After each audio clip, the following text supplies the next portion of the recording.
आज का हमारा टॉपिक रहने वाला है वो है जर्नल एंट्रीज कैसे करें। जर्नल एंट्रीज करने से पहले हमें उसके रूल्स पता होने चाहिए, तो हम उसके रूल्स की बात करें। रूल्स की बात करेंगे तो उसमें सबसे पहली जो एक चीज़ आती है उसे हम बोलते हैं अप्रोच। कि जर्नल एंट्रीज करने की क्या अप्रोच है। अप्रोच कहें तो यानी कि उसे हम विधि या पद्धति भी कहते हैं। तो सबसे पहले हम किसकी बात करेंगे? अप्रोच की बात करेंगे, यानी कि विधि की बात करेंगे। जब हम बात करें विधि की तो सबसे पहले जो हम जिस विधि के बारे में बात करेंगे वो है हमारी परंपरागत विधि।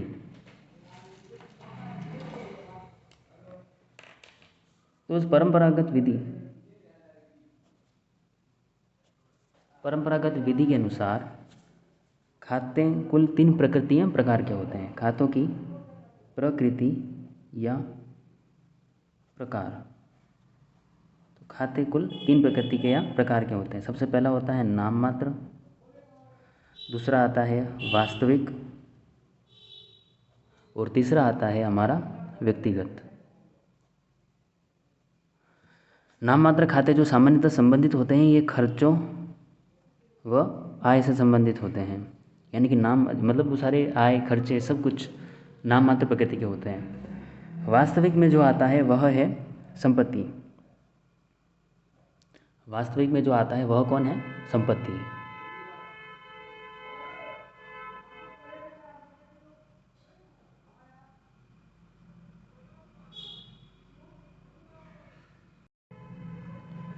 और व्यक्तिगत वह खाते होते हैं जो व्यक्तियों से संबंधित होते हैं। व्यक्तिगत के लिए सिंपल है, क्या है? जो व्यक्ति से संबंधित होते हैं वो सारे व्यक्तिगत खाते होते हैं। नियम की बात करते हैं अब। पहला जो नियम आता है वह नाम मात्र से संबंधित है। नाम मात्र खाते का नियम क्या है? सभी खर्चों को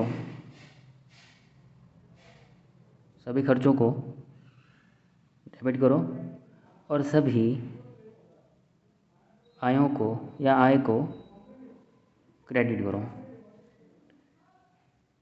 दूसरा जो नियम आता है वह है वास्तविक। वास्तविक खाते का नियम सबसे आसान है। ये क्या बोलता है? व्यवसाय में आने वाली संपत्ति को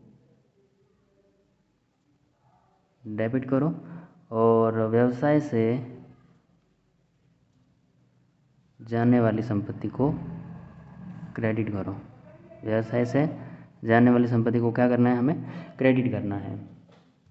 और तीसरा जो नियम आने वाला है वह किससे संबंधित है? हमारे व्यक्तिगत खाते से संबंधित है।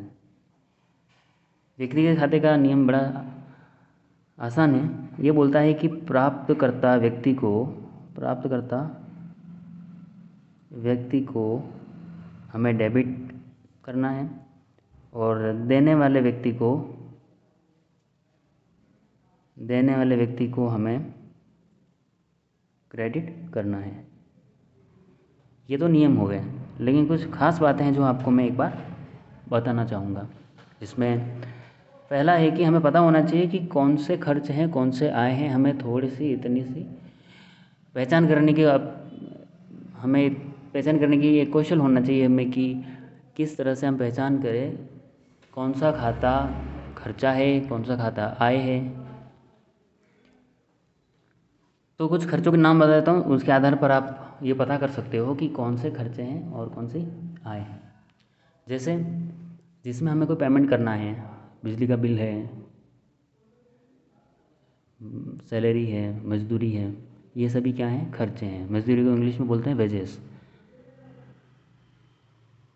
वहीं अब आपको बताता हूँ कि व्यक्तिगत खाते कितने प्रकार के होते हैं, या हम ऐसा कह सकते हैं व्यक्ति कितने प्रकार के होते हैं। अकाउंट्स में जो व्यक्ति है वो 3 प्रकार के होते हैं।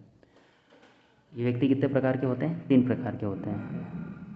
जैसे खाते 3 प्रकार के हैं, वैसे ही व्यक्ति भी 3 प्रकार के हैं। खाते 3 प्रकार के कौन कौन से हैं? नाम मात्र, वास्तविक और व्यक्तिगत। व्यक्ति 3 प्रकार के होते हैं, जिसमें सबसे पहला है आपका प्राकृतिक व्यक्ति। दूसरा आता है आपका कृत्रिम व्यक्ति और तीसरा आता है आपका प्रतिनिधि व्यक्ति। प्राकृतिक व्यक्ति में कौन आते हैं? इंसान। कृत्रिम व्यक्ति में कौन आते हैं? व्यवसाय आते हैं। व्यवसाय की पहचान कैसे होती है? उनके आगे मैं या इंग्लिश में MS लिखा हुआ होता है। मैं का मतलब क्या है? मेसर्स, है ना। इंग्लिश और हिंदी में मीनिंग सेम ही है। और तीसरा आता है प्रतिनिधि व्यक्ति। प्रतिनिधि व्यक्ति वे व्यक्ति होते हैं जो खुद व्यक्ति तो नहीं होते हैं, यानी कि वो खुद एक इंसान या व्यवसाय तो नहीं है, लेकिन वह किसी व्यवसाय किसी व्यक्ति का प्रतिनिधित्व करते हैं, यानी कि वो थर्ड पर्सन को दिखाते हैं। उदाहरण के लिए कैपिटल अकाउंट, ड्राइंग अकाउंट, ये दोनों ही क्या हैं? हमारे प्रतिनिधि व्यक्ति है। और क्या है? एक आता है हमारा आउटस्टैंडिंग।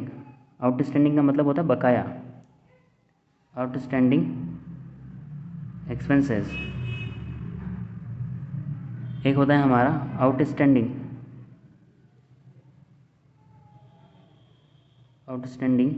इनकम। एक होता है हमारा